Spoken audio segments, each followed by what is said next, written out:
Okay, so thanks a million, everybody, for joining.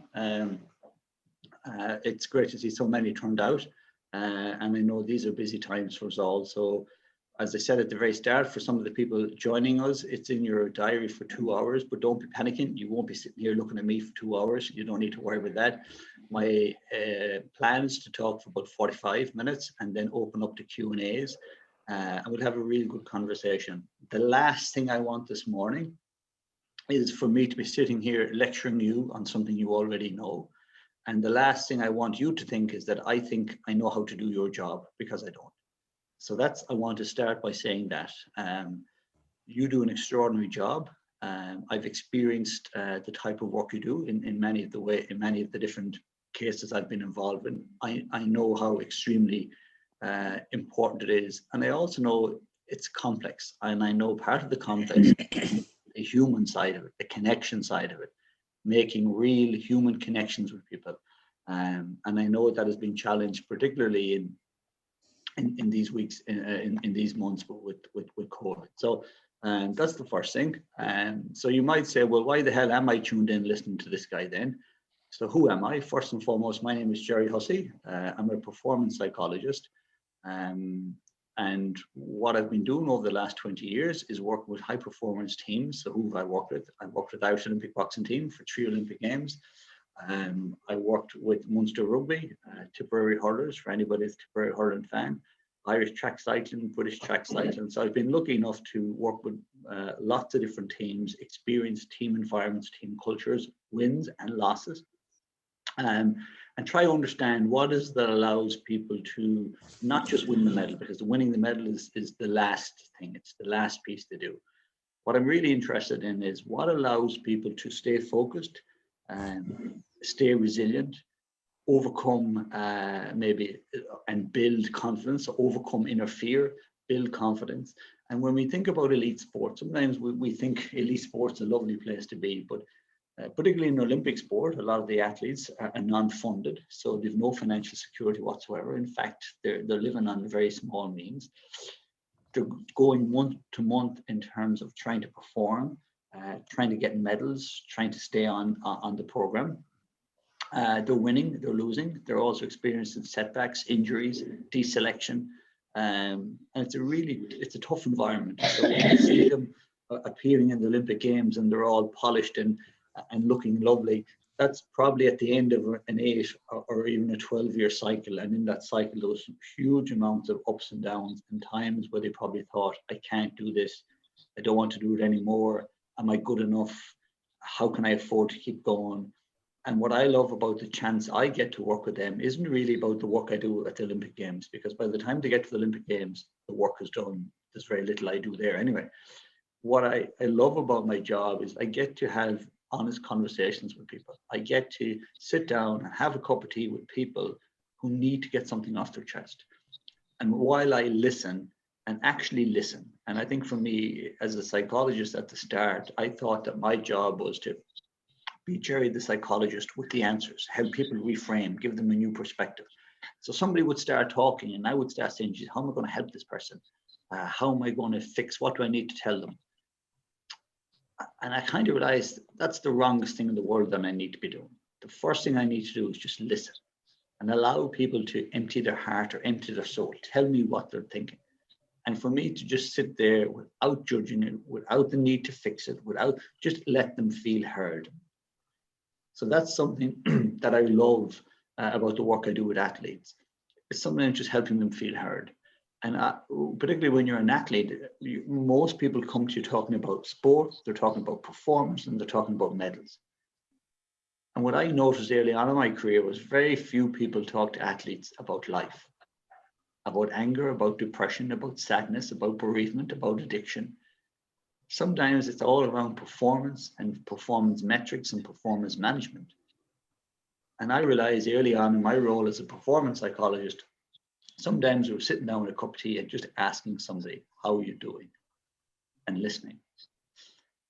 So that's the gift I've been given over the last 20 years now, almost, working in high performance environments and realizing that when someone becomes world, European or Olympic champion, that the key moments along the way weren't actually what people thought. It was the ability for that person to remember something inside themselves, to overcome self-doubt. The amount of times they felt like throwing in the towel and just didn't. The things they faced up to. The medal is just the end of the goal. And then also I've been working a lot with corporate organizations, looking at how do we build a real team culture, a team culture whereby we don't just talk about values, truth, honesty, we actually live them. We live them. And how do we create a culture where people feel valued, trusted, respected, and connected? I have this unshakable belief that at the very essence of most human beings, there's incredible kindness and goodness and something amazing. I call it the human spirit.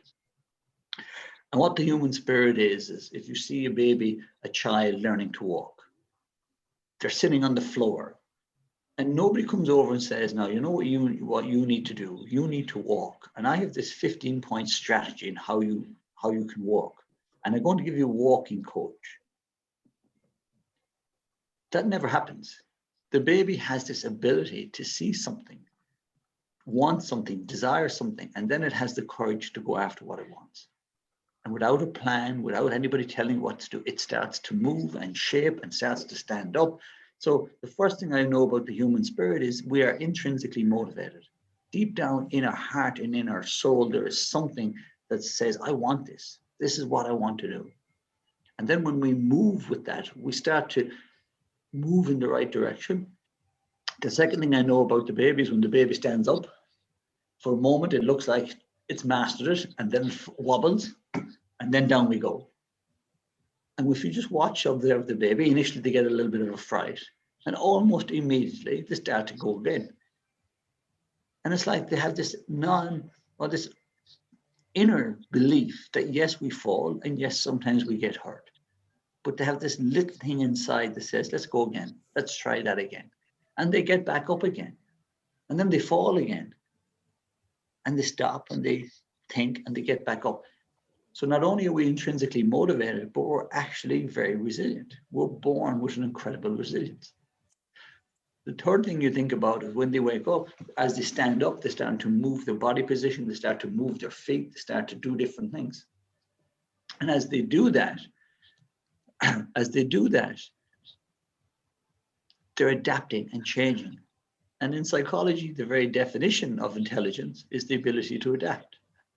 So not only are we intrinsically motivated and resilient, but we're very adaptable. And when you continue to move on and you continue to look at a baby, the final thing that we need to know about the human spirit is when a baby, if anyone's ever seen a baby discover itself in the mirror, something amazing happens. The baby's walking by the mirror first. It looks in the mirror and kind of says hello to the person in the mirror, walks along. Same again. And then one particular day, the baby stops. And the baby can't figure out what's going on. And he looks back in the mirror again. And now something is beginning to happen. The baby's beginning to realize that the person in the mirror, the person looking back, is actually themselves. And if anyone's ever noticed that incredible thing that happens when a baby sees himself or sees herself in the mirror, they get fascinated and they can't look away. And it's like they're looking at this beautiful, incredible person. And not only are they fascinated by it, but they're looking at you saying, are you looking at this? Look at me, am I amazing? So I often ask people, give me some words that would describe when a baby's looking at itself in the mirror. So even for yourselves this morning, just think about that moment when a baby discovers themselves in the mirror. What are the words?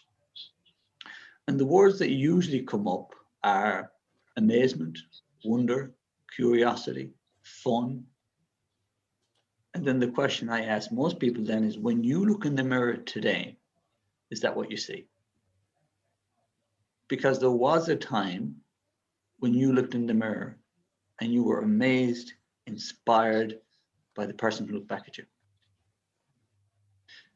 So the starting point to all my work is the fundamental belief that at the essence of every human being is a human spirit or human soul.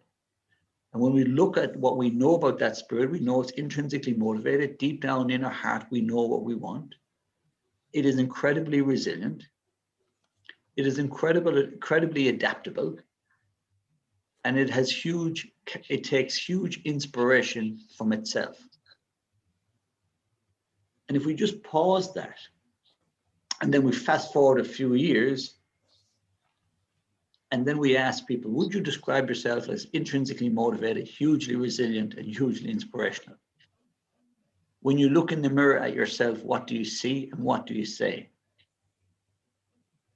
So for me, what happens is we diminish our own spirit. There is something inside of us that we lose sight of. And a new language starts to go in there around, maybe I'm not good enough. Maybe I'm not good enough. Maybe I'm not enough. Maybe I'm not doing enough. Maybe people don't like me.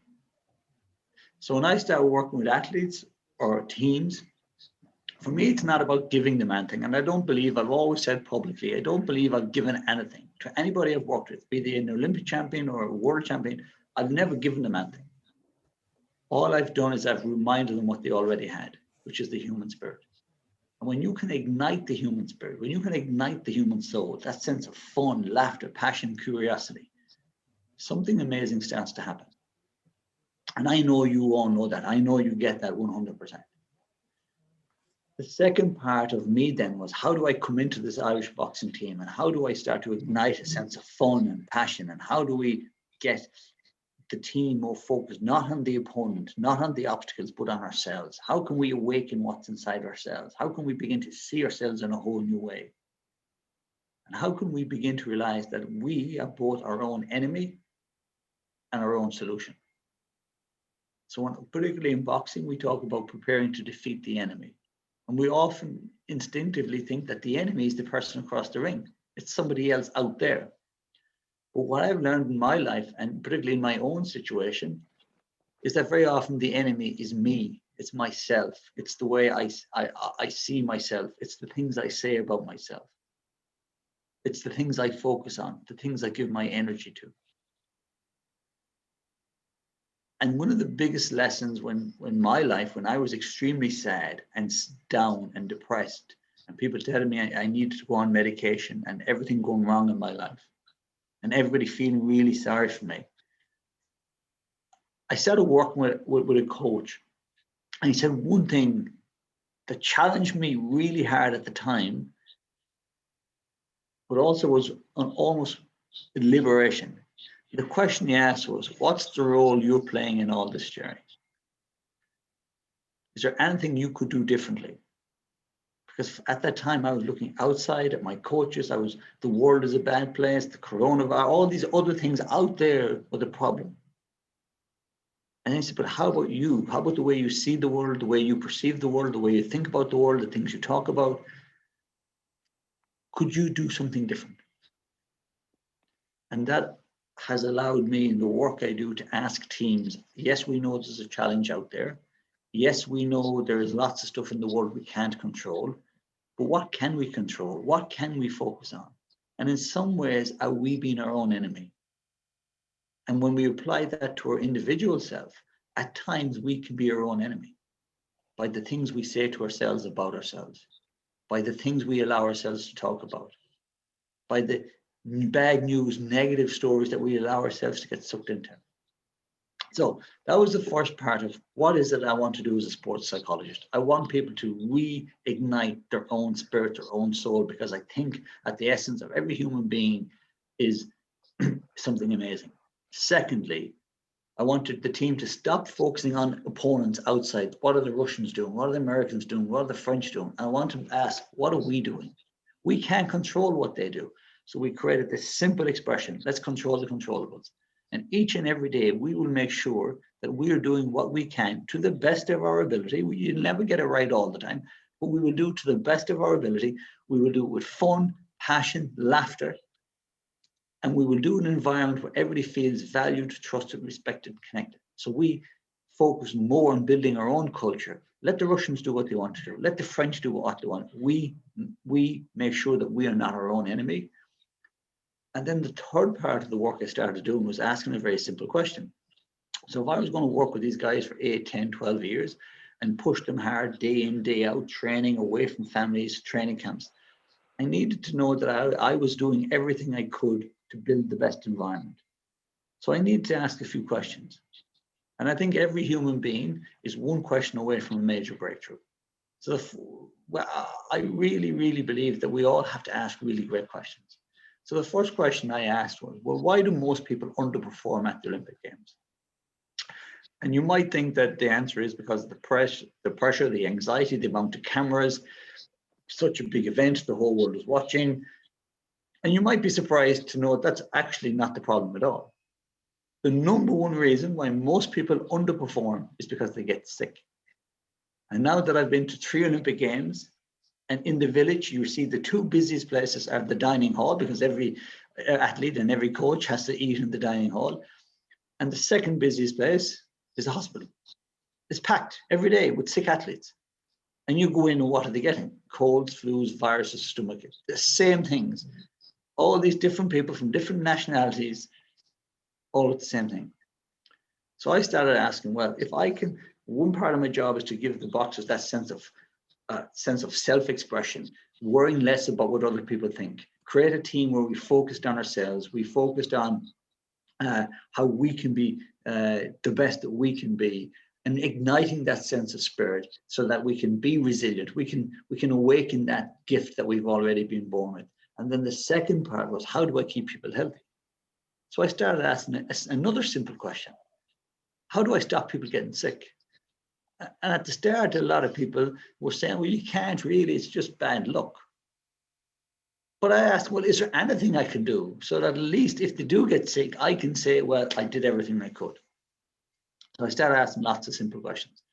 The first time my mind was really open was when someone says, well, they're probably coming there, Jerry, they're probably being exposed to different virus, different bacteria, but that's not really it. It's probably because their immune system is compromised.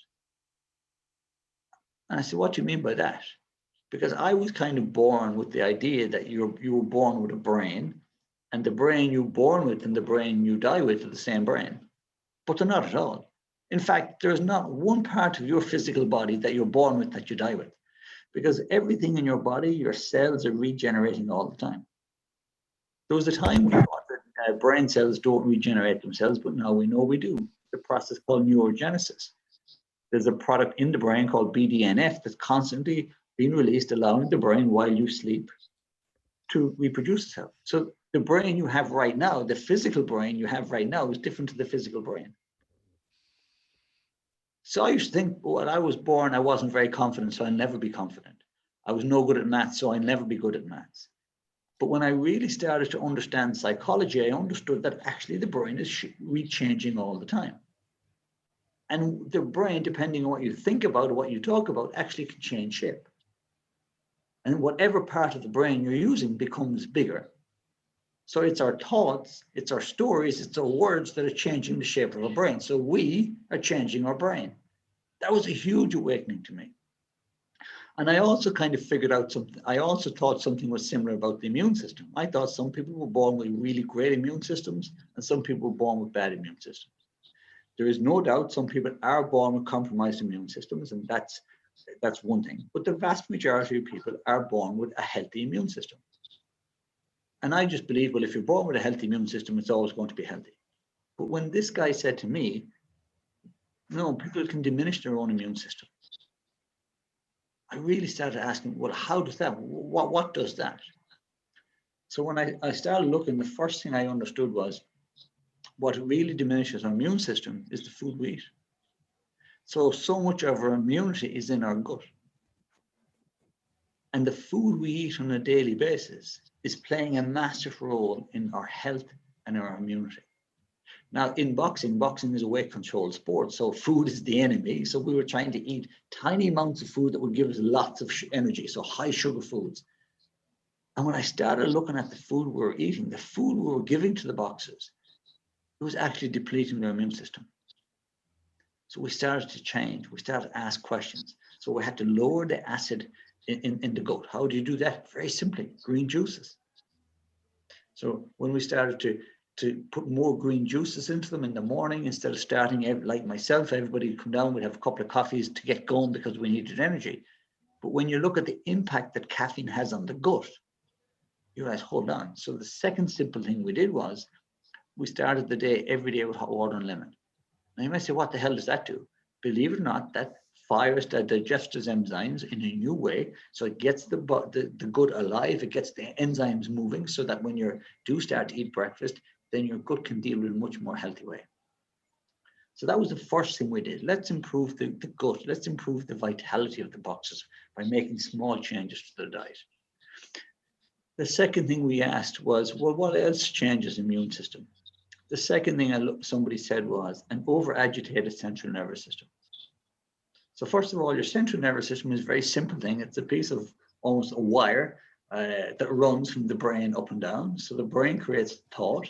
Then the thoughts are electrical energy. That's how we measure brain waves. So it's electrical energy or electricity. Then that electricity gets fired down the central nervous system. And what happens then is that energy, that movement increases heart rate, it increases blood pressure, it gets us up. So we noticed we were really excellent at giving the boxers incredible training sessions. So they train really hard. But then I started to observe certain things. After the training session, the boxer would walk over, he'd grab his gear bag, he'd pick his phone, he'd jump on the bus, he'd be on his phone all the way back to the hotel. He'd go in, have his dinner. While he was eating dinner, he'd be on his phone. Then he'd go upstairs to sleep, but he wouldn't really get to sleep and he'd find it hard to sleep. He'd be on his phone. And I just observed the boxers for a couple of days and I realized something amazing. We'd never actually taught them how to rest. Everything we were doing, training, analysis, talking about boxing, on their phones, was keeping their central nervous system activated and agitated. They were switched on all the time. And when you do the research, when you're switched on all the time and you have this electricity flowing through your body, after a little while, your body then believes that the reason you do that is that there's some type of threat in the world. And we enter what's called fight or flight. And fight or flight is when our heart rate is up and we start to produce neurotransmitters called cortisol, adrenaline, and noradrenaline. And in tiny amounts, they're really great because they get us up, they get us alert, they get us moving. They're really great and powerful. But what we also know in large amounts, they're actually very corrosive to the gut and the gut lining. Too much cortisol and too much adrenaline in your system has a massive negative impact on your gut. So we started to observe the boxers. They would never seem to be resting very much. They were always switched on to something. We said, oh, they're just high energy people. They weren't high energy people. It's that nobody had trained them to de-energize. So I asked simple questions. How do you rebalance the central nervous system? And I thought, again, this was going to be a complicated answer.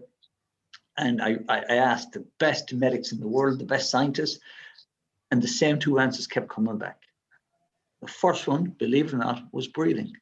Now, of course, I'd say, well, hold on a second here. These guys are high-performance athletes. They're alive. They clearly know how to breathe. And you think that. And everyone thinks we're breathing and we're breathing correctly. But when I started to challenge this guy, I said, but they're all breathing. He said something simple to me. He said, how long have you been breathing? I said, I've been breathing all my life. He said, take a deep breath. So Jerry takes the deep breath. He said, why are you lifting your shoulders? I kind of realized, I don't know. The second thing he said, are you breathing from your chest up or your chest down? I didn't even know. And then he said, did you ever see a baby breathing? And I didn't really. But he said, if you ever observe a baby breathing, when they breathe in, their belly comes out. And when they breathe out, their belly comes in. That's how you breathe. Now, even on the call this morning, if you want to take a second there and put your left or your right hand on your belly and just breathe normally for a second, just breathe normally and just notice as you breathe in, does your belly expand or does it go in? Most of us are breathing in a way that when we breathe in, our belly goes in. But the actually correct way of breathing is when you breathe, your belly should expand. So if you try that for a moment, and when I tried it first, it felt completely wrong. It felt cuckoo. So what we need to understand first and foremost is there are two types of breathing. One is normal optimal breathing, which is slow, deep breaths, not just from the chest up, but actually belly breaths. The human lungs have a capacity of between 10 and 11 liters. When I started doing tests with the boxers, and I do this with my clients even today, where you wear a mask for a couple of hours and we look at how rich and how good, how well you use oxygen. And despite having a lung capacity of 10 to 11 liters, most people are using just a half a liter. We're breathing shallow. And when we're breathing shallow, it triggers to the central nervous system, it triggers to the unconscious mind that there must be a threat, there's panic, I'm in a state of fear. And then your body starts to release all these neurotransmitters into your system. It is our breathing is one of the key things that keeps us in a state of fear, a state of threat, a state of anxiety. So the more I started to study how to breathe, and then I started to train the boxers how to do what we call diaphragmatic breathing, or very simply belly breathing. And it felt weird, and we had such a laugh for the first couple of weeks because we now were realizing we were breathing wrong. But after every training session, we get them to sit down and we get them to breathe differently. The science shows that just five deep breaths, 5 right breaths, takes you out of sympathetic nervous system, which is fight or flight, into parasympathetic nervous system, which is rest, digest. And when you enter rest, digest, now your stomach, your gut starts to not be flooded with cortisol, but you start to produce different stuff. Now you start to heal, you start to digest.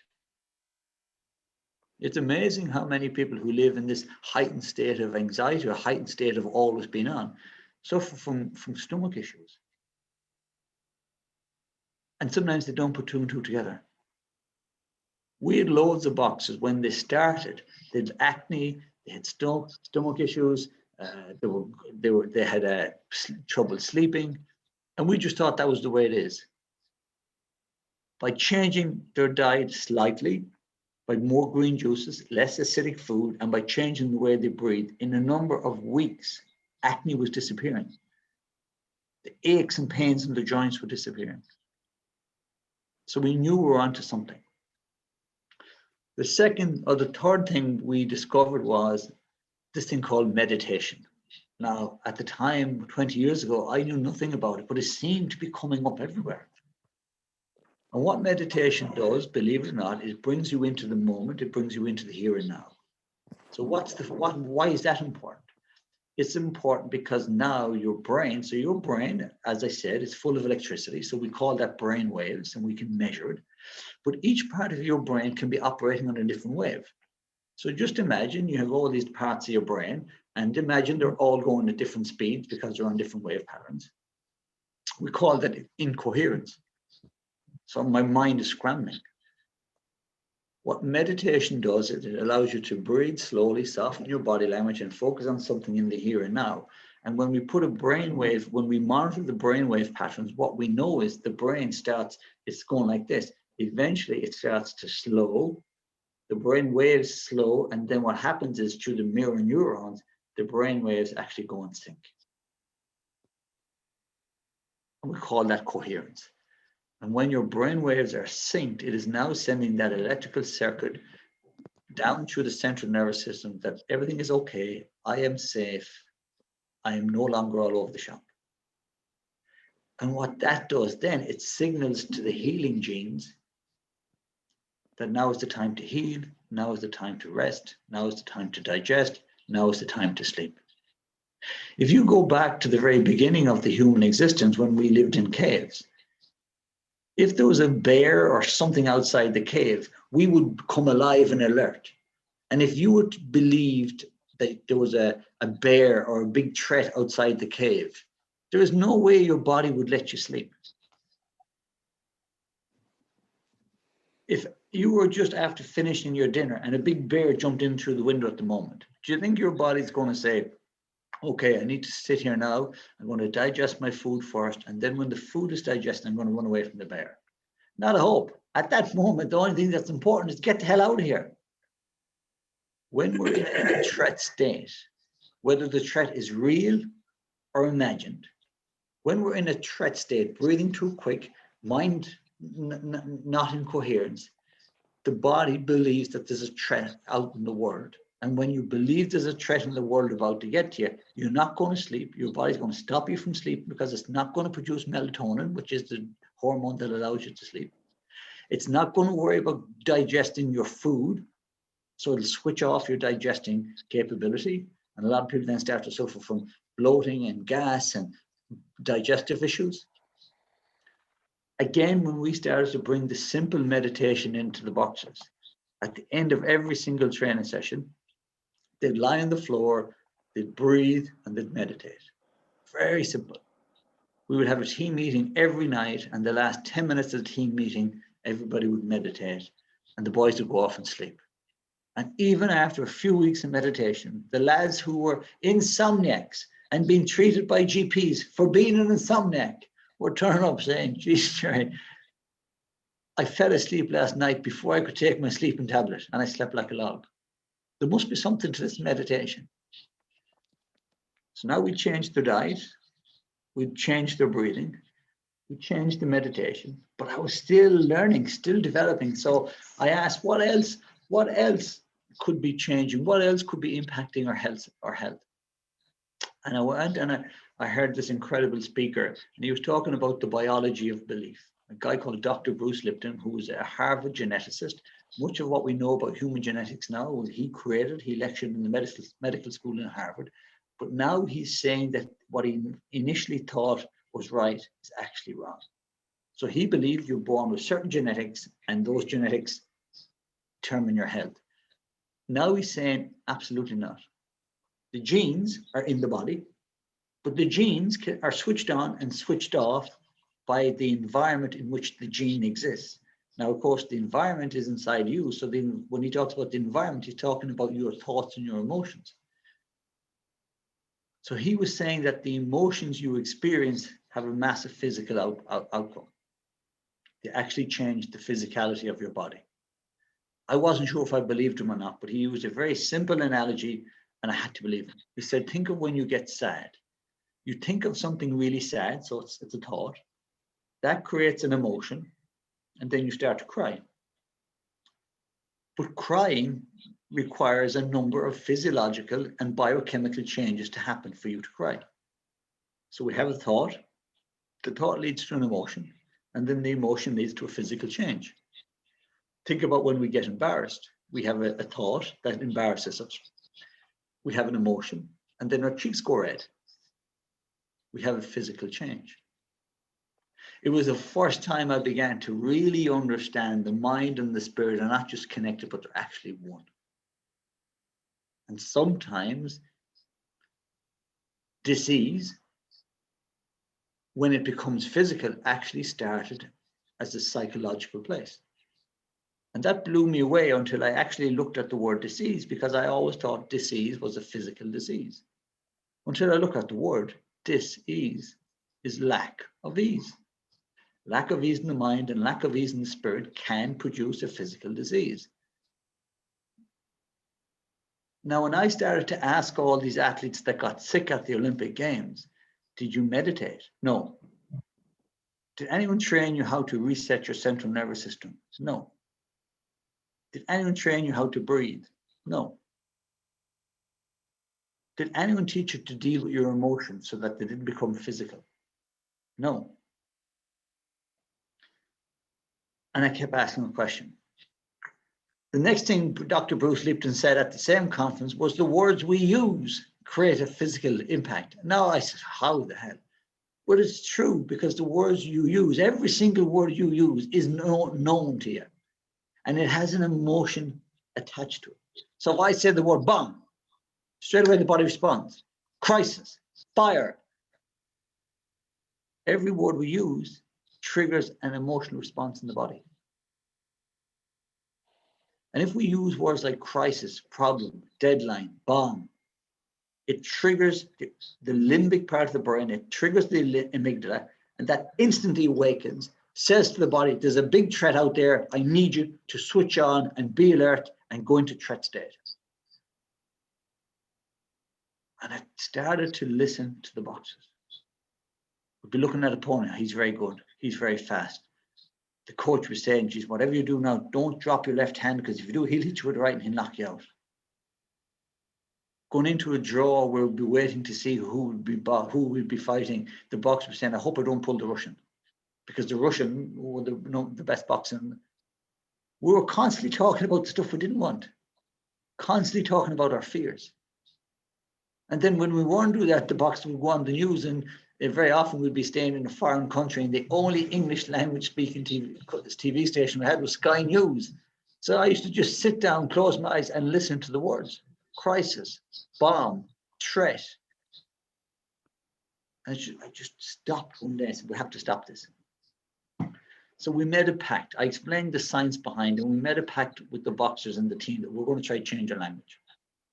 We weren't going to deny what's out there, but we're going to reframe things. We started to speak differently. We started to create a different culture. We focused on different things. It's amazing how we started to change. The final piece, and what I'll say is over the last 20 years, but in the last 10 years is more of an acceptance. But in the initial years, when I was working with 5 or 6 teams in 5 or 6 different sports, and everybody was winning, people wanted to know what the secret was. And people would pay me to come to these big conferences and tell them what the big secret was. And I'd be laughed off the stage, because I would say, we taught them how to breathe, we taught them how to meditate, we changed the words they're using. And people start laughing, saying, that couldn't be that, there must be more high tech than that. And I particularly get laughed off the stage when I would say the last thing. And I would say up to 6 months ago, I was still getting laughed off the stage when I'd say this. And I'd say the last thing we trained the boxers to do was wash their hands. And every single boxer was trained to wash his hand in a particular way 4 times a day. And people start laughing and say, what the hell has washing your hands got to do with not getting a flu or a virus? Well, I think we know now. And I'm happy to say that in bringing over 25 different athletes to 3 Olympic Games, not one of them ever got a cold, a flu, or a virus. My career is about 2 things. It's allowing people to be the best that they can be in this moment. Notwithstanding, we have good days and bad days, notwithstanding there's threats and there's challenges in the world. But even in the face of those threats, either we're defined by what happens to us, or we're defined by how we choose to respond. Helping people understand that we have far more freedom than we think about. Freedom about how we breathe. Freedom about how many times we look at the phone or not look at the phone. Freedom around the food we eat. Freedom around the exercise we get or don't get. And when we start to look at our freedom rather than our restriction, we realize, actually, I have more freedom than restriction. Freedom of my thoughts, my language, my emotions. But most people like me, we were never given the awareness or the training in any of this. So we started to simply do what we always did with the Irish boxers. Same training, same gym, same boxers. Nothing changed in the physical world. And we went from being around 60th, which is one of the worst boxing teams in the world, to one of the best boxing teams in the world. Now, of course, we had much better, we brought in new technique, but the single biggest change we had was change of mindset and the change of daily practices. The boxers became stronger, became faster, became healthier. They could go through more competitions in the year, get more fights, take more flights. Because they were managing their own environment, the external environment was no longer depleting them. So for me, that was a huge awakening in my life. Why am I so passionate about the work I do? Because I ask somebody questions, and I believe everybody's one question away from a major breakthrough. So when I start working with a client, I never tell them what they need. I've never told a client what to do or what they need to give up or what they need to eat. I just present them with the science. I ask them a simple question. And one of the simple questions I ask people is, if you continue to eat the way you eat, live the way you live, work the way you work, breathe the way you breathe, what does that look like in 10 years? What does it look like in your physical health? And then people start to wake up, because the future doesn't just happen. The future is created by the little things we do or don't do right now. And the future that happens can be one of ease or disease. And when we look at lifestyle-based illnesses and lifestyle-based sicknesses, We know that in Ireland right now, even in this current environment, that over 80% of the people in hospital are in hospital with lifestyle-based illnesses. We're eating, thinking, overworking ourselves into sickness. Why is that important? Why it's important is for two reasons. The first reason is because you are really important to people. Whether you know it or not, if I asked you this morning to write down the 5 most important people on the planet, you'd probably think about different people. Think about who you'd put down there. And then ask yourself, would you put yourself? If I asked your husband or your wife or your children who the most important people on the planet are, I promise you're on it. Because you are somebody's hero. And in the work you do, you are somebody's hero. If you didn't turn up tomorrow, somebody's life, somebody's world would be radically different and darker. It is not selfish to look after yourself. It is not selfish to make time for you, to mind and manage your health, because other people want and need you in their life. You are special, you are important, you matter. And the second part of that is that exact point, because you are not just here for somebody else. Growing up, I saw my own mum give all her time to everybody and abandon herself. And abandon herself into a state of, well, she really didn't know who she was. And while we all ate healthy and we all had what we wanted, she never really asked or wanted anything. And deep down, I think it's because she thought maybe I don't deserve it. You're more important than us. And it wasn't that I had a big conversation with her one day. I said, you're not less important than us.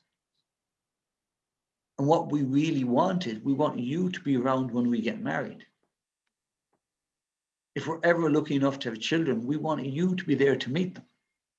That's actually what we want. And whatever you need to do to help make that happen, that's what we need you to do. So ask yourself this morning, what are the goals you have in life? What are the dreams you have? Some of us have great dreams, and it could be starting our own business, saving the world. It could be lots of big dreams. But I bet you we all share a similar dream.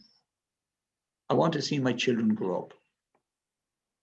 On the morning they get married, and I have a little man, and at this well-mature stage of my life, believe it or not, I have my first baby this year. He's only 6 months. And even now, for me, I'm thinking, on the day he gets married, I want to give him a kiss and tell him I love him, and I want to be there. And that's not just up to the lap of the gods. There's something I can do to give myself that chance. If he goes on and has a grandchild, and these are the questions I'm asking myself, at my age, it's probably 25 to 30 years away before he has his grandchild. But the question I ask myself is, would you like to be there, Jerry, if he does? The answer is damn right. Okay, what can you do today to help you? May not be no guarantee, but if 80% of the illnesses are caused by lifestyle, if I can get my lifestyle better, then I'm giving myself an 80% chance of being there. So what are the dreams you have this morning? We're going to get to do 3 more sessions after this. And we'll go into great detail about how we train our brain, how we build confidence. We'll practice some meditation and yoga. But this morning's session is really about asking you, what do you want from these sessions? What's really important to you? Maybe what's important to you is, maybe I need to change my diet a little. Maybe I need to learn to rest and recover more. Maybe it's my sleep I need to work on. We're all different. Maybe you need to have a think about, where's actually my own fear coming from? Is my fear coming from the outside world? Or is my fear actually coming from myself? And one of the ways to listen to your fears is actually listen to the way you speak to yourself. So think of the people you work with. Think of the people who are lucky enough to have you in their lives, whether that's the people you work with, whether it's your children, whether it's Think of the people who are lucky enough to have you in your life. Now think about the way you speak to yourself at times. Think about what you say to yourself about yourself when you look in the mirror. Think about what you say to yourself when you get something wrong at times. And ask yourself, would you say that to somebody else? And for most of us, we would say, no, I would not speak to somebody I love in the way I speak to myself. In my own personal life, the single biggest realization that I had was that my own relationship with myself was toxic. I pushed myself far too hard. I demanded too much of myself. I was constantly looking for ways to convince myself I was a failure. And for each and every one of us, that relationship we have with ourselves is singly the biggest thing. And I know you know that. And I know from the work you do, getting somebody to see their own brilliance, getting somebody to see their own magic, getting someone to see their own possibility is the biggest gift we can give anybody, including ourselves. So how often every week or how often every day do you give yourself time and space to see your own brilliance? To listen to the way you're talking to yourself and change it? What moments of wellness, what moments of kindness do you give yourself every single day? And who's the person that's actually stopping you from doing that? That's why I started doing the work. When I became a psychologist first, as well as working with boxers, I used to be boxing with clients, and the clients would always come to me after their mental health had broken down. And I kind of got fed up one day because I said, why is everyone coming to me when it's almost too late? And I said, the reason they come to you when it's too late, because you're sitting here in this stupid little office waiting for people to come to you, waiting for sick people to come. And when we look at, in Ireland, particularly our healthcare system, well, your healthcare system only kicks in when they get sick. We don't have a healthcare system, we have a sick care system, where everything in health is focused on treating sickness. We wait for something to become disordered before we try to fix it. So as a psychologist, I made a simple promise. I'm going to try to work with healthy people and give them the skills and tools to stay healthy. Because the cost of losing your health is too big. It's too big on a financial point, it's too big on a human point of view, and it's too great for the people you love. And I spent the last 25 years, yes, working with athletes and working with corporate organizations, but always doing the same thing. How can we make the present moment more? How do we become more present in our life? How do we have more fun, more laughter? How do we create an environment where people feel valued, trusted, and respected? And then with individuals, helping them to look at their own life and build better practices in. Looking at their own life and understanding that what they do, the things they think about on a daily basis is having a massive impact on their health and wellness and their future. And finally, asking people to listen to what is the relationship you have with yourself. Do you push yourself too hard? Do you say things about yourself that are untrue or nasty? There's an expression that I use and it says, as much and as powerful as green juices are, and if there's nothing you take out of today's session, only I'm going to take a green juice every day. It is amazing the difference it'll make. But even still, no amount of green juice can alkalize a toxic self-image. It's actually the things we say to ourselves about ourselves that is having a huge impact on our life, our health, and our happiness.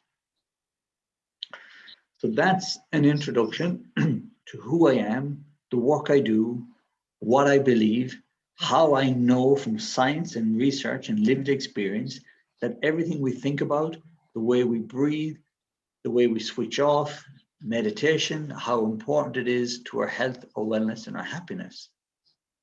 And finally, why each and every one of us is important enough, good enough, kind enough, and deserving enough that we start to focus on our own selves a little bit more, that we start to honor our own health and our own wellness a little bit more.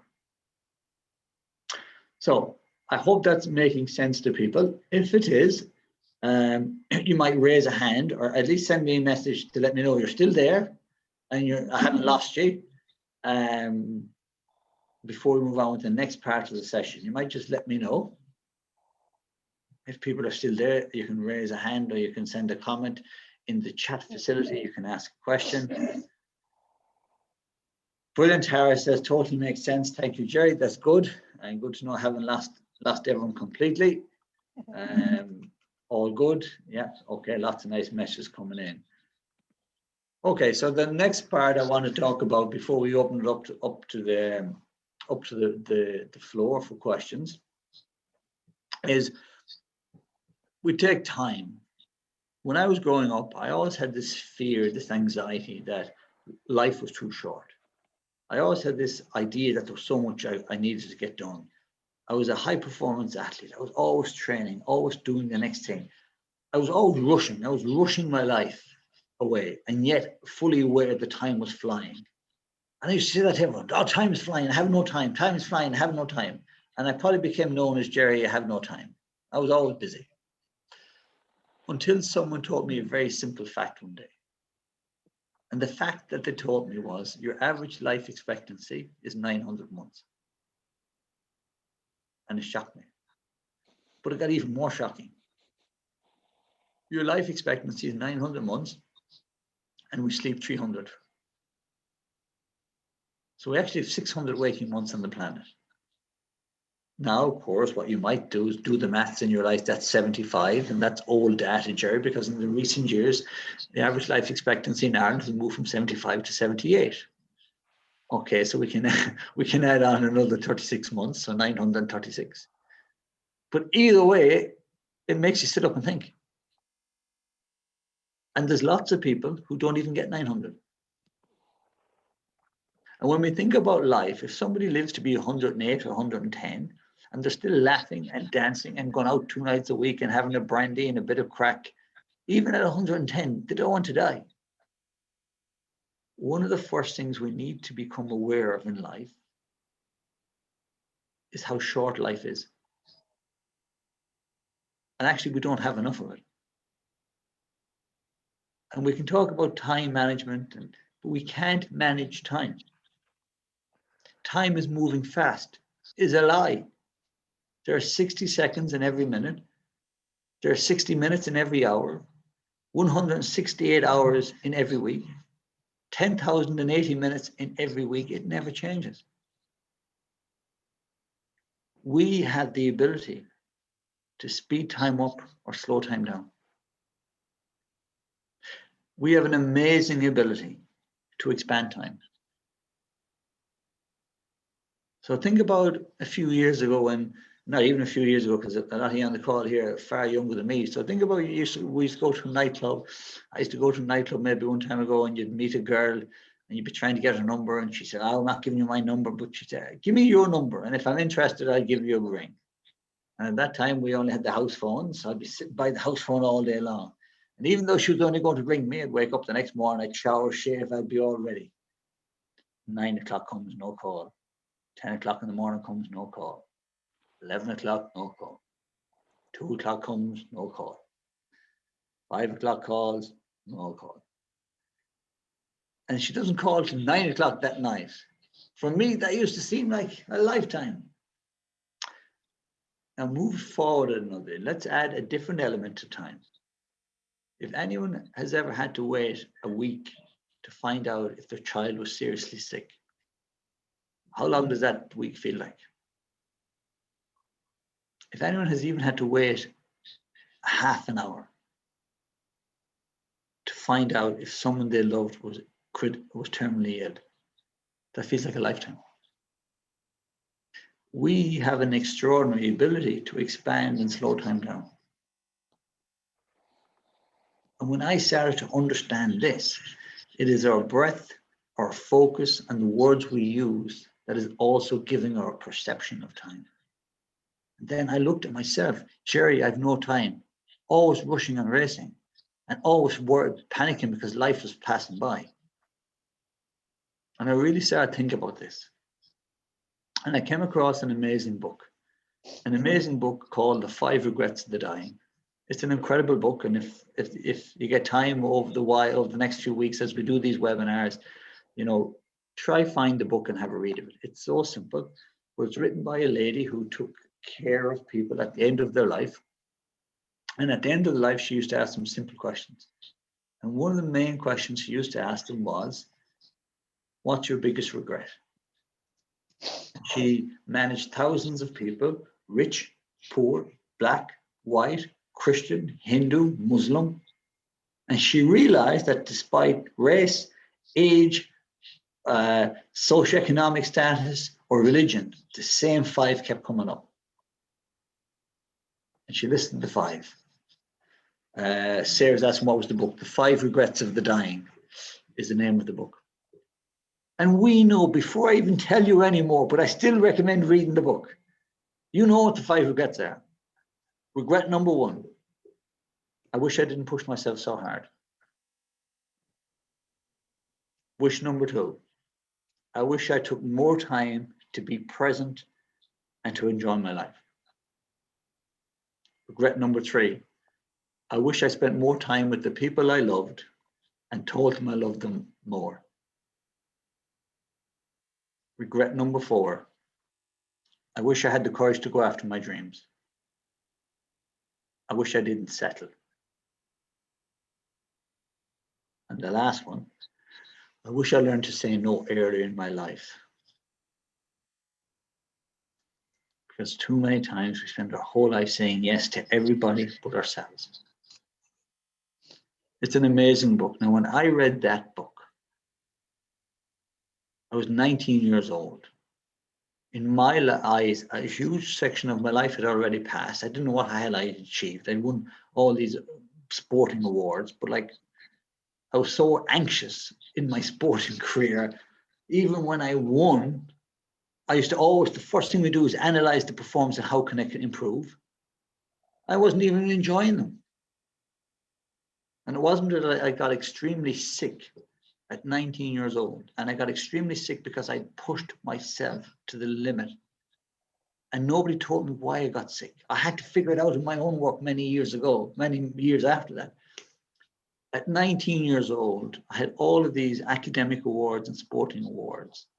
And from the outside, people saw somebody that was strong, competitive, determined, disciplined, had everything.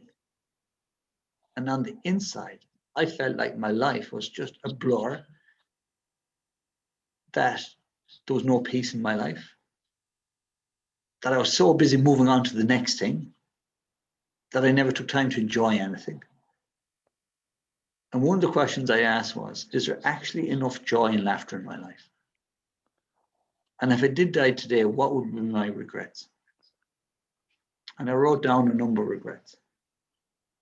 And I spent the last 30 years nearly since that happened, living my life in a way that is honoring who I am and what I believe in. Measuring each moment, am I actually in the moment? Whether it's drinking a cup of tea, do I take time to enjoy it? Whether it's hugging my mum or hugging my dad, when you could hug people, for the last 30 years, every time I hug them, I ask myself, if this was the last time I get to hug my mum, how would I like to hug her? We take nothing for granted. Even saying we've 900 months, who knows? But we have today. And while we can't infinitely expand the amount of time we get on the planet, what we can do is infinitely expand each moment that we have. But the first thing we need to do is make a commitment to ourselves. The racing, the rushing, the panicking is over. The telling myself there isn't enough time is a lie. And I told myself that lie for years. I was a master at that lie. I have no time. Of course you have time. 5 deep breaths take no more than 10 seconds. 15 minutes a day is 1% of your time.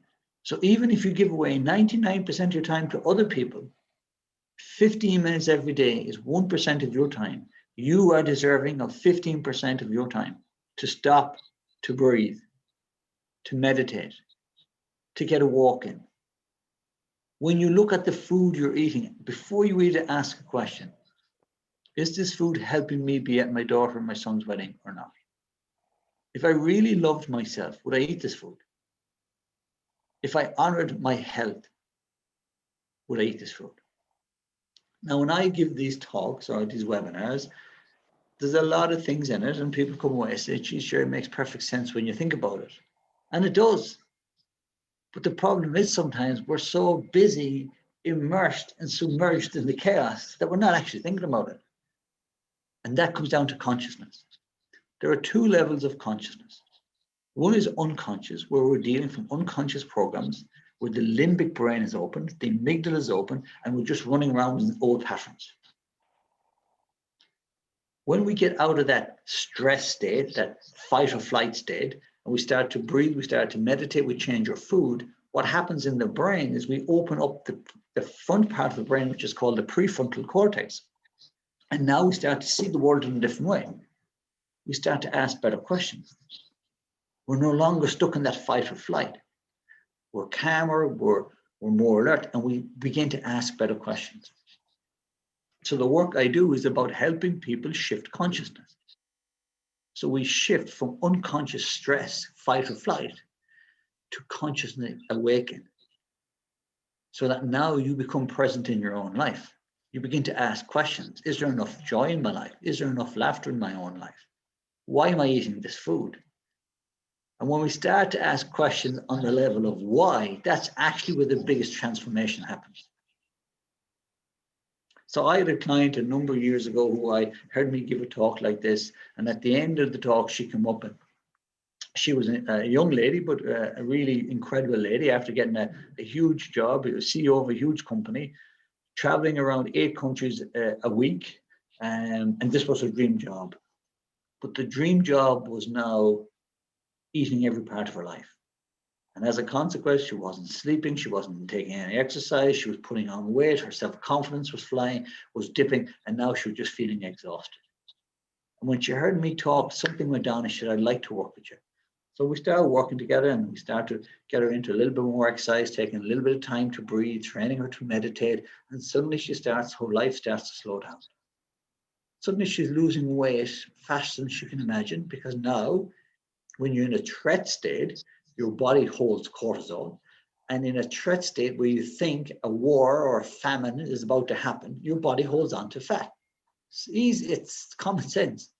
So when you're in a threat state, your body holds body weight because it thinks it needs it in case there's a threat or a war or a famine. When you start to bring ease, your body starts to shed unnecessary weight. So she started to lose weight, she started to feel more calm, the different skin issues she had were disappearing. And she said, in one of her sessions, God, Jerry, this is fantastic. And she could feel the difference. But then she said at the end of the session, but Jerry, how about the smokes? I said, how about the smokes? I'm still smoking. I said, keep her going, keep her going. Now you can imagine she's leaving and she's a bit bamboozled. Next session, 2 weeks later, she meets me again. We're practicing more meditation. She's taken more 15 minutes. She started at the routines in the morning. So now she wakes up and for the first 20 minutes, there's no phone, there's no email. She stops, she breathes. She just gives herself that gift of 20 minutes. Everything is starting to move in the right direction. But at the end of the session, she said, how about these smokes now, Jerry? I suppose we better address them. I said, what are you talking about? I'm still smoking 30 a day. I said, but you said you love smoking. Oh, she says, I do love smoking. I said, well, if you love it, keep going. And she couldn't, so she leaves equally bamboozled. Then on the next session again, same story, everything's going well, I'm working my routines, and getting into this meditation, I'm getting more exercise, I'm practicing my breathing, and you know what, the whole world is changing. She said, as I slow down, it's like the whole world slows down. And of course it does. We see the world not as it is, but as we are. But she said, how about the smokes, Jerry? I'm still smoking. I said, well, what do you want me to do about it? When are you going to tell me to give them up? I said, never. Well, do I need to give them up? That's up to you, I said. And she's a bit bamboozled. And I said, every human being is one question away from a major breakthrough. The only problem at the minute is that you're asking the wrong question. So this lady had gone to everybody, including the famous Paul McKenna, and spent a huge amount of money trying every trick to come off the cigarettes. Never worked. I said, you're asking the wrong question. Because every time you say, can I give up the cigarettes? Should I give up the cigarettes? There's only one word in that. Your brain is incredibly lazy. It listens to every sentence and it only picks out certain words. It picks out the most fascinating, the most familiar, the most emotive word, and it dismisses everything else. I said, every time you say, should I give up the cigarettes? The only thing you're hearing is the word cigarettes. Your brain says cigarettes. What do I know about cigarettes? Oh, I like cigarettes. And then you're flooded with all the memories of all the cigarettes that you love. And you're trapping yourself within your story. So the first thing you need to do is change your language, change your question. Now, to prove this point before I go on to that story is, I want everybody here to think about this. This is how selective your brain is. Your brain listens to everything you're saying, but hears only a tiny piece of it. One of the things it does not hear is do not. So we're going to do a little test, and if it works, you can let me know. Do not think of a red circle. Under no circumstance, under absolutely no circumstance, the last thing you need to do, in fact, the only thing you need not to do, what you shouldn't do, is see a black bull. I wonder what you're seeing. The last one is, now, no matter what you do, don't picture Micheál Martin in the nude standing beside Donald Trump in the nude. Don't picture that. I can hear people smiling because I know what's in your heads. So this lady was asking me about cigarettes. So I said, you need to change the question. So she said, what do you mean? I said, how old is your daughter? She said, my daughter is 3. I said, would you like to be at her wedding? And she said, of course. I said, if you continue to smoke like that, you probably won't.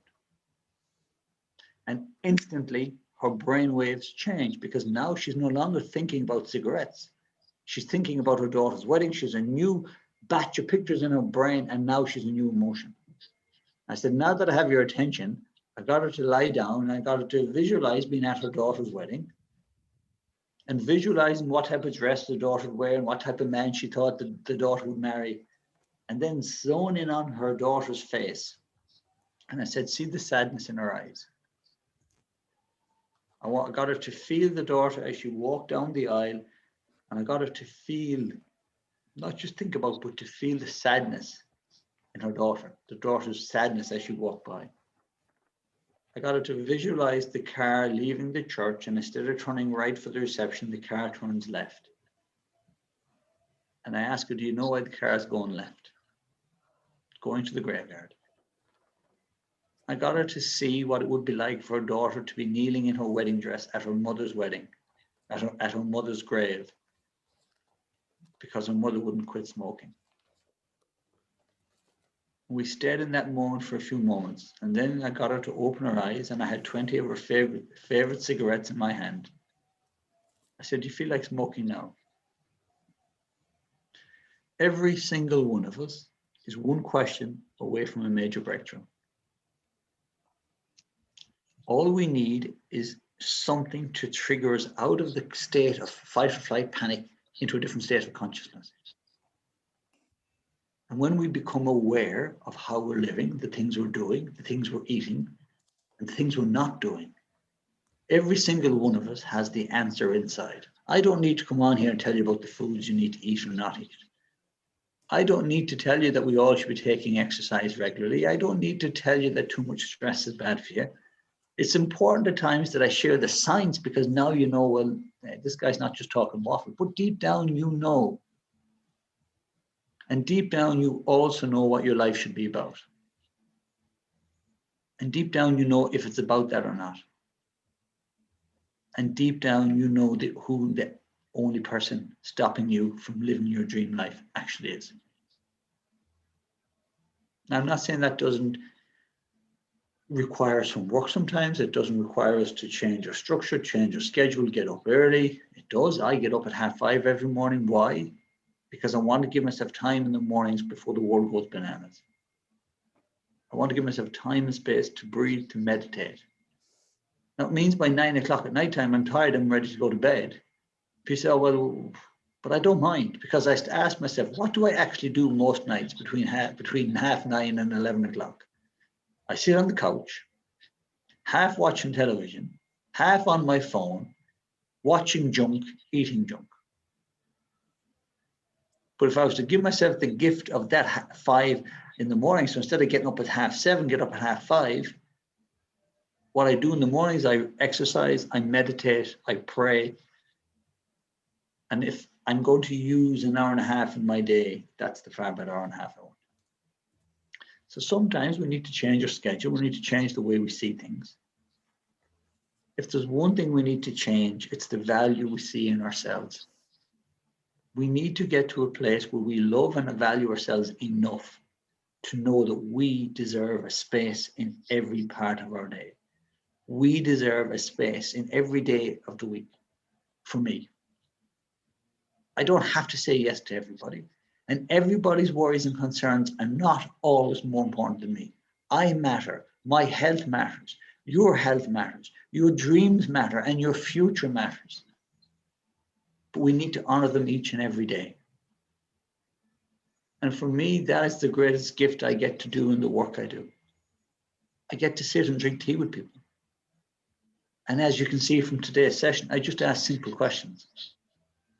And when we take the time to stop and breathe like you've done this morning, you've taken time out of a busy day to stop, to breathe, and ask yourself a different question. The stuff I've been prescribing this morning, change it how you breathe. I will teach you in the next couple of sessions how we do that. Change your inner thought. You have to turn that inner critic into your inner coach. In the next couple of sessions, I will teach you how we do that. Secondly, thirdly, the reality that time does not move fast. Time is just time. But we have the ability to perceive it as fast or slow. I've told you that your average life expectancy is around 900 months and we sleep 300. So at my age, I have roughly 300 left. What do I want to do with those? Who do I want to be? And in the future of my life, what are the experiences I want to have? And am I helping myself get there? Mm-hmm. And finally, in this incredibly short life, am I having enough fun? Am I having enough laughter? Because when you look at a child, when you look at that baby, in the first few years of a baby's life, the amount of things happening, the bones are developing, the skin is developing, eyesight, hearing, fine motor skills, brain is learning language, learning to walk, laughing, dancing, incredible stuff. They're actually the ultimate high-performing human being. And what allows a baby to be a high performer? First is healthy food. Do you eat food that you wouldn't give to a baby? If so, why? Secondly, sleep. Baby sleeps a lot. Do you put some time and effort into making sure you sleep well? Thirdly, the baby laughs a lot. They reckon that babies laugh between 300 and 400 times a day. Do you laugh enough in your life? Fourthly, the baby feels loved. That's actually what nourishes. They do incredible tests where they put babies in rooms and a baby will go 3 or 4 hours with no physical food. But they will play with them and sing and dance with them. And then in the other room for the same period, the kid gets loads of food, but no play, no laughter, no nothing. And what they're looking at is at the end of the time, which child is doing better. The child that gets fun, laughter, and feels loved, and engaged, and special flourishes. And very often in life, when we don't feel loved, when we don't have enough laughter, we develop what I call a hole in our soul, a spiritual hole, a hole inside of us. And then sometimes we try to fill that hole with food or work or emails or social media. But we as human beings, our soul has this need for love, for laughter, for fun, and for self-expression. And when you nourish that, you can live in a world of relatively simple physicality work. But if you have that inner spiritual hole where I don't really know who I am, I don't know if I'm enough, I don't even know if I'm loved, I don't laugh enough, then you can take all the green juice you want, you can do all the exercise you want, it won't make a difference. I hope today is the beginning where we go on a very simple journey, where we start to ask ourselves really important questions, where we start to honor ourselves in the same way that we honor the people that we work with, We start to listen to how we speak to ourselves and begin to change it. We begin to stop saying things like there is no time, and we'll say, I have a little time, and in that little time, I'm going to do something for me. And the most important thing I hope we arrive at is the place where you can say, I am important. My health is important. And I'm going to honor that importance with how I live and act in my own life. So I hope that makes sense for people. I'm going to end the recording now so that we can go back and we can have some Q&As. So if you'd like to ask some questions, don't worry, the recording will be stopped, and we'll do that now. So thank you to everybody who has either joined me live, or thank you to everybody who's going to watch this back. I hope today is the first. As I said, we have more sessions booked in. I hope today is the first. All I want to say was introduce who I am, what I believe in, a little bit of the science behind what I do, a little bit of who I've worked with and why I believe this is an important message. And I hope today, if nothing else, I've whet your appetite for what's to come. So thank you for that. I'm going to stop the recording now so that